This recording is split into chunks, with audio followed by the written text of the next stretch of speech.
Paz seja convosco. Que bom poder cumprimentar você em mais uma manhã, desejosos de ouvirmos a voz de Deus através do estudo da Bíblia Sagrada. Seja bem-vindo ao programa Encontro com a Vida. Jesus disse: eu sou o caminho, a verdade e a vida. Eu espero que você faça desse programa o seu encontro matinal com Jesus. Bem-vindo ao Momento da Saúde aqui em nosso programa. Que alegria poder receber você bem cedo para o nosso café da manhã. Semana passada nós recebemos aqui o nosso amigo Tiago Rocha e ele volta essa semana. Tudo bem, Tiago? Prazer, pastor. Muito obrigado pela oportunidade. Semana passada o Tiago falou para nós sobre os 5 piores alimentos do mundo. Mas a gente não pode ficar só em coisa ruim, né? A gente tem que aprender o que não usar, mas temos que aprender principalmente o que usar. E essa semana ele vai falar para nós sobre os melhores alimentos do mundo. Ele que é biólogo, pós-graduado em ciência e tecnologia da alimentação, seu trabalho já alcançou mais de 100 países, ele já faz entrevistas para várias emissoras de TVs do Brasil. E vamos começar então bem essa semana. Qual é um dos excelentes alimentos, os melhores, né, do mundo? Uma das maiores necessidades que as pessoas têm hoje é ter uma mente melhor, né? E a banana, que é o melhor alimento do mundo, das frutas, está aqui já sobre a mesa. Ele dá para viver 13 dias só comendo banana sem tomar água. A capacidade nutricional energética dela é absurda. Se eu não tiver água, mas tiver banana... 13 dias tu vive só comendo ela. Ela é uma das frutas mais importantes já descobertas e utilizadas. Mas principalmente a banana, que está mais para verde que para madura. Quanto mais verde o alimento, quanto mais jovem, mais nutriente ele tem. É mesmo? Isso. A banana tem 2 substâncias interessantes. A primeira é a lactase, que é a enzima que digere a lactose. A enzima é uma substância que o corpo possui para transformar uma substância em outra. Você ingere o leite tem um açúcar chamado lactose, e para ser digerido no teu organismo e ser usado como energia, precisa de uma enzima chamada lactase. A banana é riquíssima nisso. Pessoas que têm intolerância à lactose, elas podem estar fazendo uso frequente da banana verde e vão sentir uma melhora muito significativa na questão da intolerância à lactose. Porém, ela é o melhor remédio para a depressão do mundo. Depressão? Se eu tivesse hoje tempo e equipe para pegar depoimentos nos meus vídeos de pessoas que fizeram a biomassa da banana verde e melhoraram a sua mente, era uma equipe inteira para fazer isso direto. A banana possui o triptofano. O triptofano é um aminoácido, uma substância do corpo, que produz outras 2 substâncias. A primeira é a melatonina, quando a gente fecha os olhos. O hormônio da alegria, não é? Do sono. E a serotonina, que é o hormônio da alegria. Da alegria. Por isso que o macaco vive feliz, pastor. Entendi. Come bastante banana. Então, a banana, a carência nutricional de serotonina é absurda. Por quê? Porque o segundo cérebro é o intestino. Você que está em casa, eu duvido você ter um intestino saudável. Duvido estar funcionando.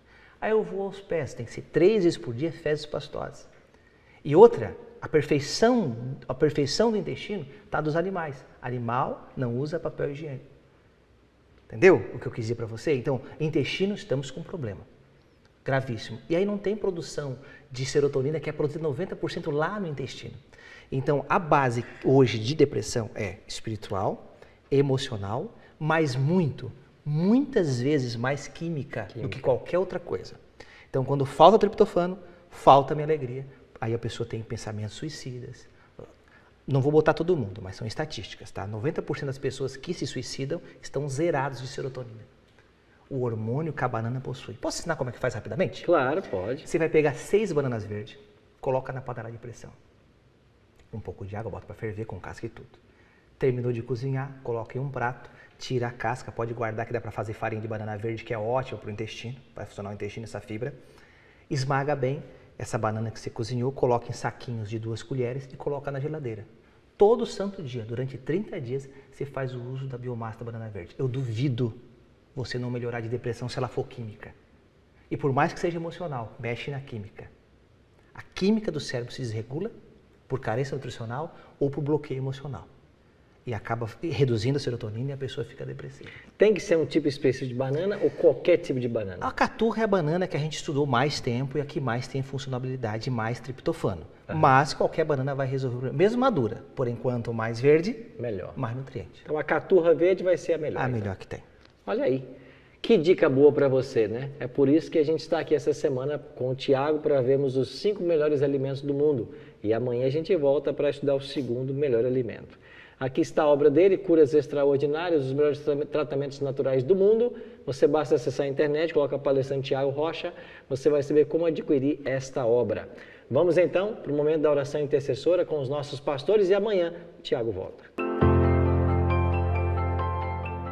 Olá amigos, feliz segunda-feira, que alegria estar com vocês aqui no programa Encontro com a Vida.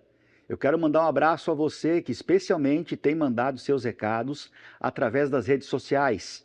Aqui na tela aparece o nosso Instagram, em que você pode pedir oração, agradecer, comentar o programa. Por exemplo, aqui nessa segunda-feira nós temos aqui a Cleonice Cunha Rocha, que está falando lá de Pelotas, no Rio Grande do Sul. Ela está dizendo aqui que acompanha o programa um pouco mais tarde, através do YouTube, mas ela está glorificando o Senhor e pedindo oração pela sua saúde física, mental e espiritual. Também a Jaqueline está pedindo oração pela saúde, pelos filhos, pela sua família, pelo seu lar e pela igreja dela. Um abraço, Jaqueline, continue acompanhando o programa Encontro com a Vida. E o Tiago Bonfim. Olá, eu sou o Tiago Bonfim, ele escreve aqui, eu peço que orem para que Deus fortaleça a minha fé, também orem pela minha família, para que eles possam conhecer Jesus. Nessa segunda-feira, eu quero levar vocês ao livro de Apocalipse, capítulo 1, verso 12. Se você tem condições de abrir a Bíblia na sua casa, se não tem, acompanhe aí onde você está. Eu sei que nesse momento há muita gente se deslocando para o trabalho, que está ouvindo através da televisão, talvez até no próprio ambiente já de trabalho, a você que está preparando a família, os filhos para a escola, você que está ali, quem sabe no trânsito nesse momento.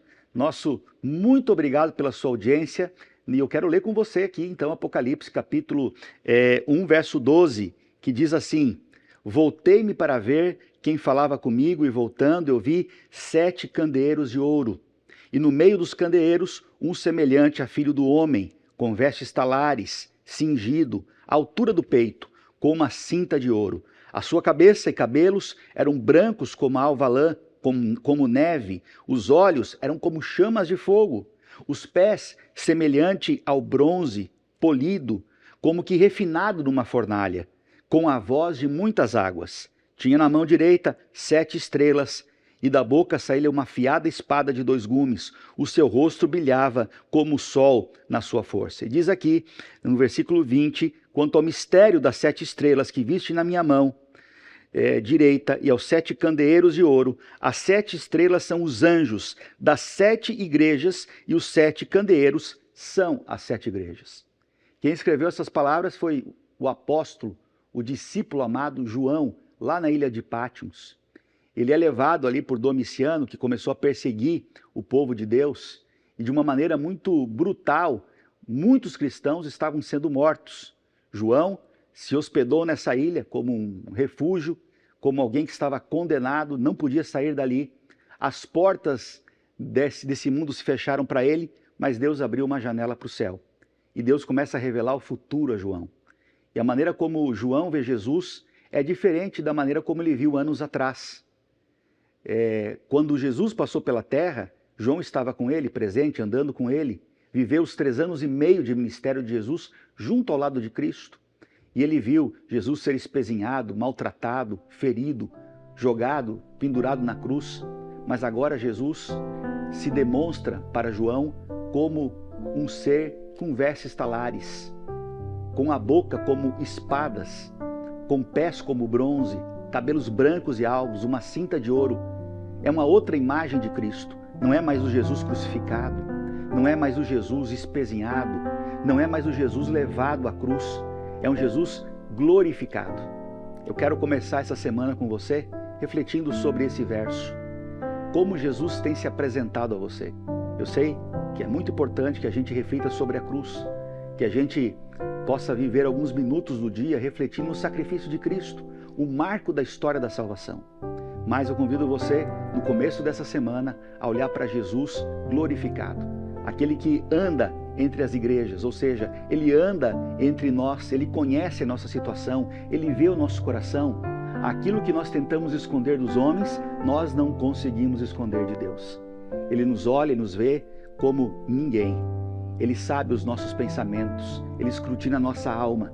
E esse Jesus glorificado, esse Jesus que aparece a João na ilha de Patmos, é o Jesus que pode lhe acompanhar ao longo dessa semana. E nós vamos orar para que Jesus possa fazer parte da tua vida, dos teus negócios, da tua família, dos teus relacionamentos ao longo da semana em que nós estaremos juntos. Vamos orar? Eu convido você então a fechar os olhos se puder, se ajoelhar se você puder, mas se você não pode, permaneça como está e em mente, em oração, nós vamos falar com o nosso Deus.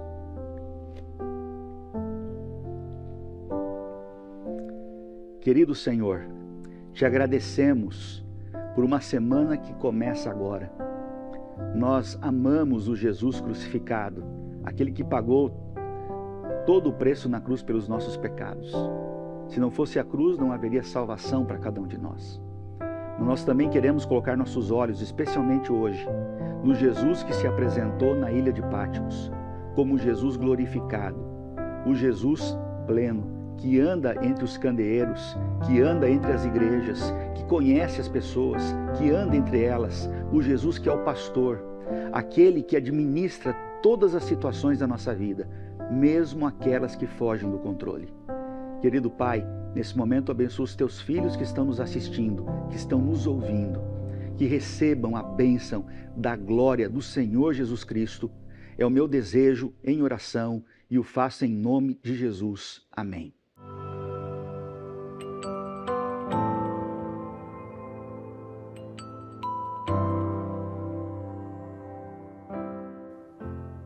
Chegou o momento de juntos estudarmos a Bíblia aqui no programa Encontro com a Vida. Mas antes de começarmos a parábola de hoje, eu quero oferecer para você mais uma vez o nosso guia de estudo Ensinos de Jesus. Esse guia impresso, com 18 lições ensinadas por Cristo, está sendo oferecido para todos os moradores de Santa Catarina. Não importa aonde você mora. Faça o seu pedido e nós iremos entregar na sua casa. A equipe do programa vai entregar na sua casa. Como que eu faço o pedido, pastor, desse guia? Tenho que pagar por ele? Não. Ele é um guia gratuito. E você pode pedir esse guia, você que mora em Santa Catarina, através do nosso site ensinosdejesus.tv. Você preenche os seus dados postais e a gente vai levar na sua casa. Se você preferir, pode pedir pelo WhatsApp. O nosso número 48 3281 3075. Repetindo, 48 3281 3075. Peça agora mesmo o seu guia, receba em casa e nós iremos a cada semana estudar um tema aqui, sempre às sextas-feiras, que é o dia do estudo bíblico. E você que mora na Grande Florianópolis, eu tenho um convite especial a te fazer. Todos os domingos, às 8 da noite, eu estou em nosso auditório, na Beira-Mar São José. A Igreja Adventista da Beira-Mar São José fica na rua Joaquim Vaz, 1506, ao lado da Renault Nissan, ali na Beira-Mar, tá bem? Todos os domingos, 8 da noite. Você pode se inscrever para o nosso programa no nosso site, ensinosdejesus.tv, tá bem? Você se inscreve, recebe um QR Code e esse QR Code é o seu ingresso para entrar em nosso auditório. Vá você, leve sua família, você vai ser muito bem-vindo à nossa comunidade, tá bem? Um outro detalhe importante, todos os sábados às 9 da manhã estamos estudando esse mesmo tema em um espaço Novo Tempo perto de você. No nosso site você vai ter mais endereços e também no GC do programa vai aparecer vários endereços para você estar estudando presencialmente esse curso Ensinos de Jesus. Tá bem? Aí está um presente para você do nosso programa. Vamos então a mais uma parábola contada por Jesus? Estamos nessa série, né? As parábolas de Jesus. E hoje vamos estudar a parábola dos dois filhos. Pegue a sua Bíblia e nós vamos juntos agora para Mateus, capítulo 21, a partir do verso 28 até o 32. Mas nós temos um hábito aqui, né? A gente não começa a estudar a Bíblia sem antes fazer uma oração. Ora comigo? Nosso Pai querido, muito obrigado por estarmos reunidos mais uma vez para estudarmos a Tua Palavra. Queremos convidar ao Deus Espírito Santo para estar conosco e que nós possamos entender mais uma vez a Tua mensagem para nós. Oramos em nome de Jesus. Amém. Muito bem, vamos então a esta parábola. A parábola dos dois filhos. Mateus 21, 28 a 32. O texto diz assim: E que vos parece? Um homem tinha 2 filhos. Chegando-se ao primeiro, disse: Filho, vai hoje trabalhar na vinha? Ele respondeu: Sim, senhor. Porém, não foi. Dirigindo-se ao segundo, disse-lhe a mesma coisa. Mas este respondeu: Não quero. Depois, arrependido, foi. Qual dos 2 fez a vontade do Pai? Disseram: O segundo. Declarou-lhes Jesus: Em verdade vos digo que publicanos e meretrizes vos precedem no reino de Deus. Porque João veio a vós outros no caminho da justiça, e não acreditastes. Não acreditastes nele, ao passo que publicanos e meretrizes creram. Vós, porém, mesmo vendo isto, não vos arrependestes, afinal, para acreditardes nele. Mais uma parábola contada por Jesus, recheada de ensinos. O texto fala para nós a respeito de 2 filhos e um pai. Esse pai procura o primeiro filho e diz para ele ir trabalhar na vinha. Lembra que as parábolas eram extraídas das cenas da natureza, dos costumes da época, histórias e analogias que Jesus contava, sempre objetivando ensinar uma verdade especial. De fato, Cristo sempre foi o mestre do ensino. As multidões se aglomeravam para ouvir, porque jamais alguém ensinou como ele. Jesus falava com autoridade, e a autoridade de Cristo emanava do conhecimento que ele tinha da palavra e da vivência, porque ele era coerente entre aquilo que ele ensinava e praticava. A cena agora buscada por Cristo é campos ou vinhateiros, vinhas. Ali Cristo disse que um pai chama um filho e o pede para ir trabalhar. Esse primeiro filho, buscado pelo pai, tentou agradar o pai e disse: Sim, eu vou. Mas finalmente ele não foi. Desobedeceu. O pai se dirige a um segundo filho e faz o mesmo pedido: Filho, vá trabalhar na minha vinha hoje. A princípio o filho disse que não iria, mas depois, arrependido, disse Cristo, ele foi. Depois de contar essa parábola simples, Jesus pergunta então para os seus ouvintes: Quem é que fez a vontade do Pai?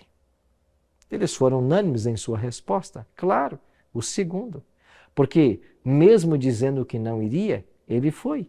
Ao passo que o primeiro, prometendo ir, não foi. Ainda que não houvesse uma promessa, houve obediência. Por isso o segundo filho obedeceu. E Jesus disse que eles estavam certos em afirmar isto. E então Jesus fará uma severa repreensão. Eu queria que você pensasse nessa história dos filhos que foram convidados para ir trabalhar na vinha. O primeiro disse que iria e não foi. O segundo disse que não iria e foi. De quem Cristo está falando? Para entendermos uma parábola, devemos sempre olhar para o seu contexto maior. Aqui, vemos que a autoridade de Cristo estava sendo desafiada pela liderança do povo de Israel. Vimos que os seus ensinos eram desacreditados e ele agora estava aproximando-se do momento final do seu ministério. Jesus tinha ainda pouco tempo para trabalhar pelas pessoas. Você vai se lembrar que no Antigo Testamento, Deus escolheu Abraão e com ele fez um pacto. Abraão foi pai de Jacó, Abraão foi pai de Isaac Isaque foi pai de Jacó e Jacó foi pai de 12 filhos. Abraão, Isaque e Jacó, os grandes ancestrais do povo de Deus. De Jacó vieram os 12 filhos, as 12 tribos de Israel. A aliança de Deus com esse povo no Antigo Testamento tinha um propósito especial. Deus havia dito para Abraão em Gênesis 15, em ti serão benditas todas as famílias da terra. Deus queria usar Israel para abençoar todos os povos.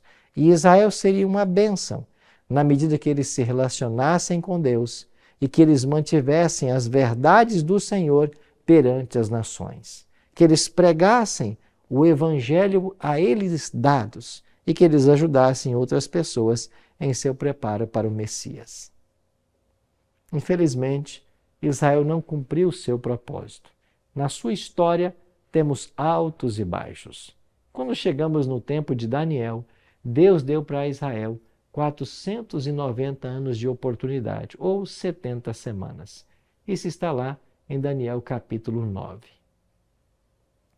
Acontece que estavam agora nos dias de Cristo terminando este período de graça, as 70 semanas. Logo, logo Cristo seria crucificado e durante 3 anos e meio ele trabalharia por seu povo. Por isso ele disse, fui enviado senão as ovelhas perdidas à casa de Israel. E nos outros 3 anos e meio os discípulos trabalhariam pelo povo de Israel. Quando Jesus fala de um filho que disse que iria trabalhar na vinha e depois não foi, ele está falando da nação de Israel, que não aceitou a missão de Deus para eles e finalmente o rejeitou como Messias. Mas quando Cristo fala do filho, que disse que não iria, mas se arrependeu e foi, ele está falando de todas as pessoas fora de Israel que finalmente abraçaram esta verdade e aceitaram seguir os planos de Deus. Interessante, a nação escolhida por Deus como sua representante, que deveria levar o conhecimento ao mundo, tornou-se egoísta. Achou que a salvação estava restrita às suas fronteiras e deixou de partilhar as verdades da palavra de Deus com outros povos. Quando veio Cristo, ele veio com uma missão específica, mas nas tristes palavras de João está registrado: veio para o que era seu e os seus não o receberam. Jesus finalmente foi rejeitado pelo povo de Israel.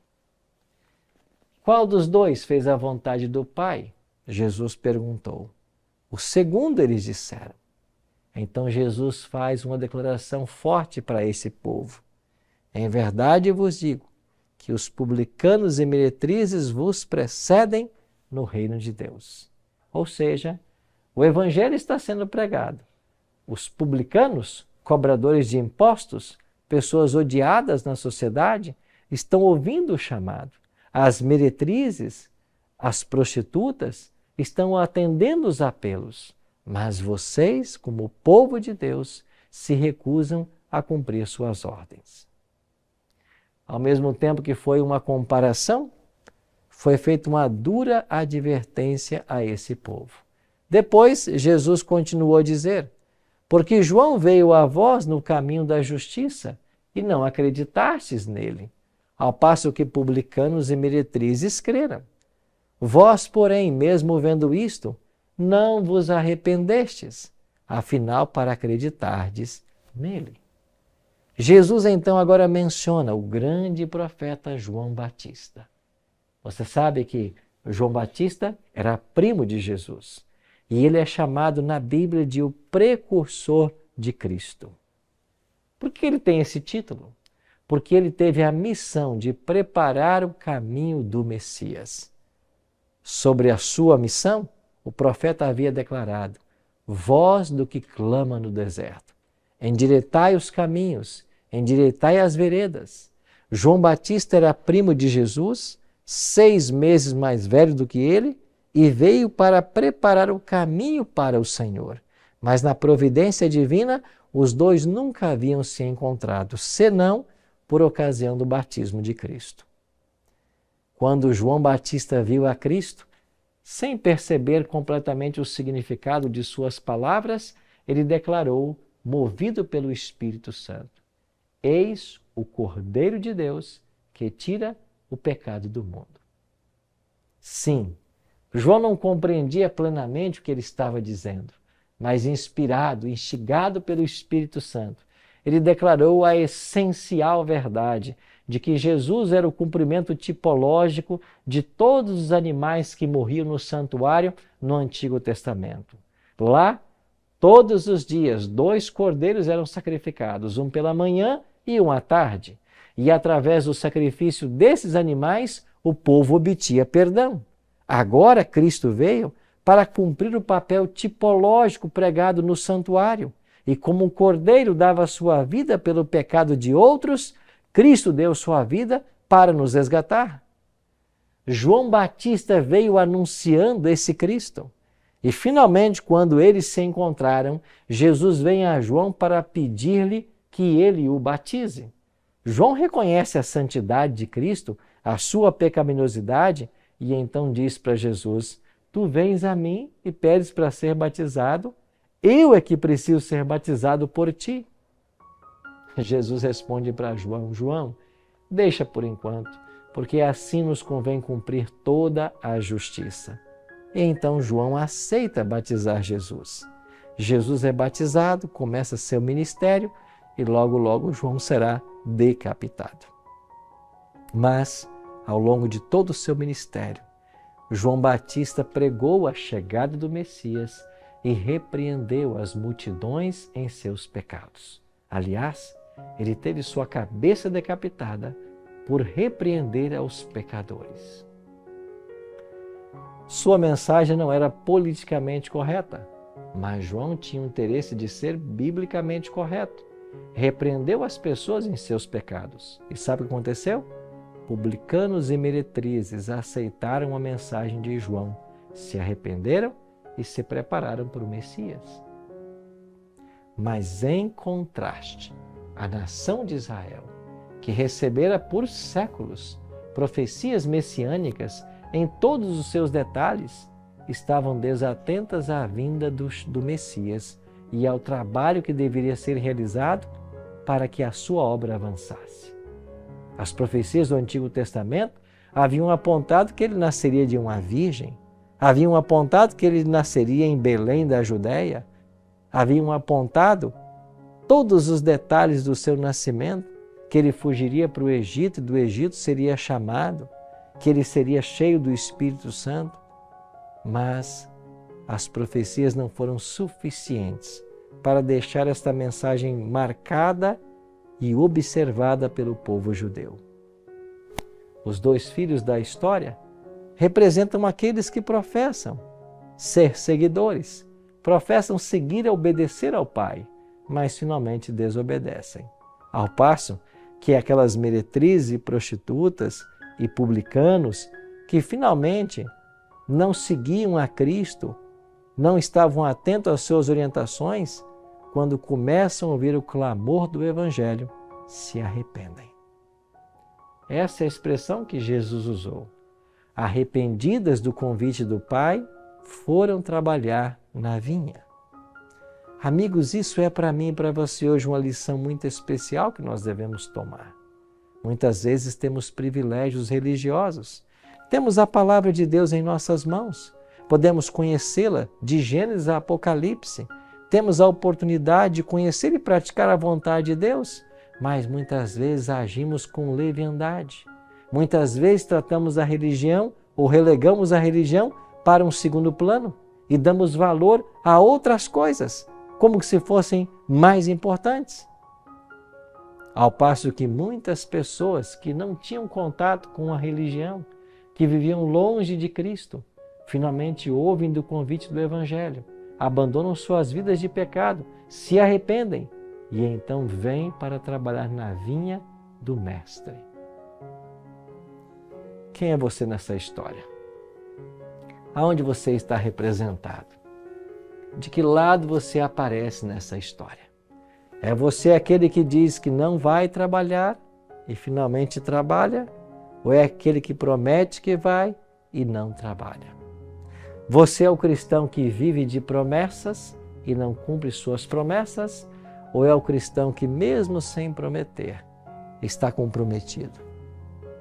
Esse é o conselho para nós hoje da palavra. Jesus deseja que eu e você entremos para o trabalho da vinha. Ouçamos a voz do Pai. Arrependamos dos nossos erros e pecados para estarmos na presença de Jesus todos os dias da nossa vida. Mais um ensino precioso que Jesus nos lega em sua palavra. O que precisamos hoje é entender que Deus tem um povo e esse povo tem que ser leal às suas palavras. Há um espaço em sua obra para ser trabalhado. Nossos dons e talentos devem ser usados na vinha do Senhor para levar avante a mensagem do Evangelho e preparar o mundo para o regresso de Jesus. É este o maior evento de toda a história humana, porque em breve Cristo voltará. Quando Ele voltar em glória e majestade, eu e você precisamos estar prontos para recebê-lo. Isso inclui estarmos atentos à voz do Pai e a obedecer-lhe naquilo que Ele nos pede. Qual será hoje a tua posição? Está você disposto a submeter a sua vontade à vontade de Cristo e a viver o plano que Ele tem para a sua vida? Pensa nisso. Jesus apela a todos nós hoje, que nós sejamos humildes e obedientes à sua voz, porque toda a voz de Deus, todo pedido que Ele faz é para o nosso bem e para a nossa felicidade. Vamos submeter a nossa vontade à vontade do Pai? Vamos caminhar mais um dia na presença dEle? Então ora comigo. Pai querido, muito obrigado, Senhor, pela Tua palavra, por mais uma parábola e por seus preciosos ensinos. Nos ajuda, Pai, a andarmos nos Teus caminhos sempre, a fazermos a Tua vontade e a sempre arrependidos voltarmos do pecado para a obediência. Abençoe esse amigo, esta amiga que ora comigo agora. Nos dê um dia feliz na Tua presença e nos prepare a cada instante para a Tua volta. Oramos em nome de Jesus. Amém.